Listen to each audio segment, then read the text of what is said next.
ជំរាបសួរណាព្យាបាលទាំងអស់គ្នាកង្វល់មួយដ៏ធំបំផុតសម្រាប់ឪពុកម្ដាយដែលមានកូននៅសាលាបឋមសិក្សានោះគឺជាការធ្វើកិច្ចការផ្ទះនៅថ្ងៃនេះយើងនឹងនិយាយគ្នាអំពីធម៌ពលនៃទម្លាប់ដែលអាចជួយកាត់បន្ថយជម្លោះជាមួយនឹងកូនរបស់លោកអ្នកក្នុងពេលដែលធ្វើកិច្ចការផ្ទះនិងជួយពួកគេឲ្យអាចបង្កើតបាននូវទម្លាប់ធ្វើកិច្ចការផ្ទះដោយខ្លួនឯងបានកិច្ចការផ្ទះមិនមែនគ្រាន់តែជាកិច្ចការធម្មតាតែប៉ុណ្ណោះនោះទេតែវាគឺជាតម្លៃសំខាន់យ៉ាងខ្លាំងដល់ការលូតលាស់របស់កុមារទីមួយវាគឺជាមុខងារនៃការរំលឹកសារឡើងវិញម្ដងទៀតនៅអ្វីដែលកុមារបានរៀននៅឯសាលារៀន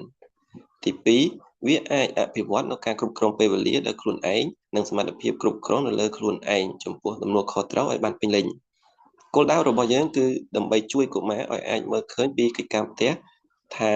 វាមិនមែនជាការងារដែលត្រូវឪពុកម្ដាយឲ្យធ្វើនោះទេប៉ុន្តែវាគឺជាការងារមួយដែលត្រូវធ្វើដោយខ្លួនឯងអ្វីដែលត្រូវការជាដំបូងបំផុតនោះគឺជាការបង្កើតទម្លាប់ពេលវេលាធ្វើកិច្ចការងារផ្ទះសូមបង្កើតចង្វាក់ប្រចាំថ្ងៃដែលកំណត់ពេលវេលាសម្រាប់ការធ្វើកិច្ចការផ្ទះជារៀងរាល់ថ្ងៃដូចជា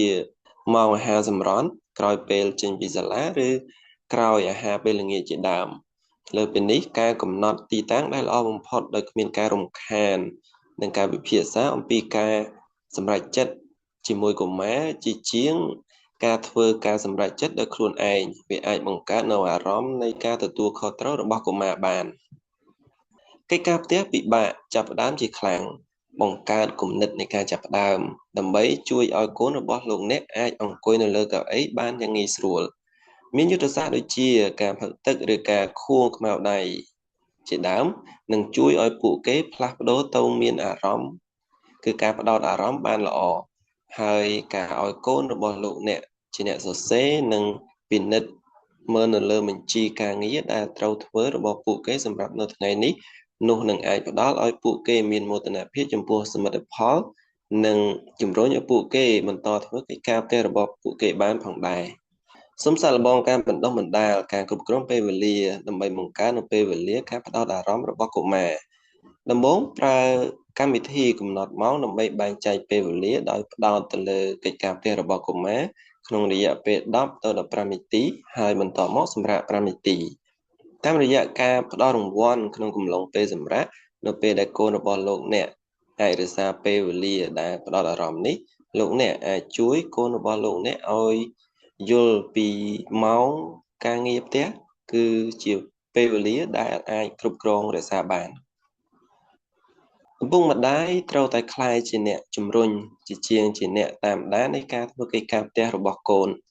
សូមរក្សាវត្តមានដោយអង្គុយក្បែរតុរបស់កូននិងធ្វើការងាររបស់ខ្លួនឯងដោយស្ងប់ស្ងាត់នៅពេលកូនរបស់លោកអ្នកជួបការលំបាកសូមកុំផ្ដល់ចម្លើយឲ្យពួកគេភ្លាមដល់កុមារឲ្យសោះផ្ទុយទៅវិញសូមផ្ដល់ជាការណែនាំដល់ពួកគេដើម្បីជួយឲ្យពួកគេស្វែងរកចម្លើយដោយខ្លួនឯងដូចជាតែយើងគួរមើលសៀវភៅនៅទំព័រទីប៉ុន្មានម្ដងទៀតដើម្បីជួយផ្ដល់ជាតម្រុយដល់ពួកគេបានកំហុសគឺជាឱកាសនៃការសិក្សាសូមសរសើរអំពីការខិតខំប្រឹងប្រែងនៅក្នុងការព្យាយាមធ្វើកិច្ចការផ្ទះឲ្យទាន់ពេលវេលាជាជាងភាពល្អឥតខ្ចោះនៃកិច្ចការងាររបស់កុមារនៅពេលកូនរបស់លោកអ្នកធ្វើកិច្ចការផ្ទះខុសសូមសួរថាហេតុអ្វីបានជាកូនធ្វើដូច្នេះហើយស្ដាប់ការពន្យល់របស់កុមារដូចគ្នានេះដែរការដែលកុមារបានពិនិត្យកិច្ចការផ្ទះនិងកែប្រែនៅកំហុសនេះគឺជាទំនួលខុសត្រូវរបស់កុមារក្នុងការពង្រឹងនូវស្មារតីទទួលខុសត្រូវដើម្បីលើកទឹកចិត្តដល់ការធ្វើកិច្ចការផ្ទះសូមផ្ដល់សិទ្ធិជ្រើសរើសដោយសេរីជំនួសឲ្យការដាក់ពិន័យប្រសិនបើលោកអ្នកអនុញ្ញាតឲ្យកូនជ្រើសរើសនៅអ្វីដែលពួកគេត្រូវធ្វើនៅពេលទំនេរបន្ទាប់ពីបញ្ចប់កិច្ចការផ្ទះនោះពួកគេនឹងឃើញថាការងារផ្ទះជាមធ្យោបាយនៃការទទួលបានសេរីភាពសម្រាប់កុមារនៅថ្នាក់តូចវិញរង្វាន់តូចៗដូចជា sticker ក៏ជាការសរសើរដែលអាចមានប្រសិទ្ធភាពផងដែរហើយវាក៏ជាការល្អមួយដែរក្នុងការនិយាយអំពីគោលដៅដែលយូរអង្វែងដែលទម្លាប់នៃការធ្វើកិច្ចការផ្ទះបានកន្លងមក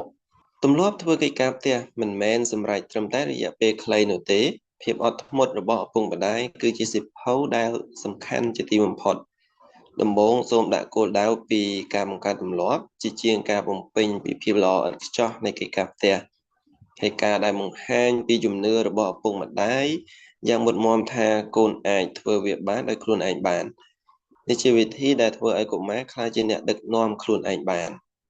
យើងខ្ញុំសង្ឃឹមថាវីដេអូនៅថ្ងៃនេះនឹងអាចជួយដល់លោកអ្នកបង្កើតទម្លាប់ធ្វើកិច្ចការផ្ទះដ៏ល្អសម្រាប់កូនរបស់លោកអ្នកបាននៅមកក្រោយយើងនឹងចែករំលែកគ្នាអំពីវិធានបទទី8នៃវគ្គសិក្សាជាមូលដ្ឋានពីសារៈសំខាន់នៃការរំលឹកនិងវិធីសាស្ត្រដែលមានប្រសិទ្ធភាពគឺជាយុទ្ធសាស្ត្រសម្រាប់ការពង្រឹងនូវការចងចាំរយៈពេលវែងដោយប្រើសមត្ថភាពនៃការយល់ដឹងនិងការដែលអាចចេះបែងចែកបានជួបគ្នានៅវីដេអូក្រោយសូមអរគុណ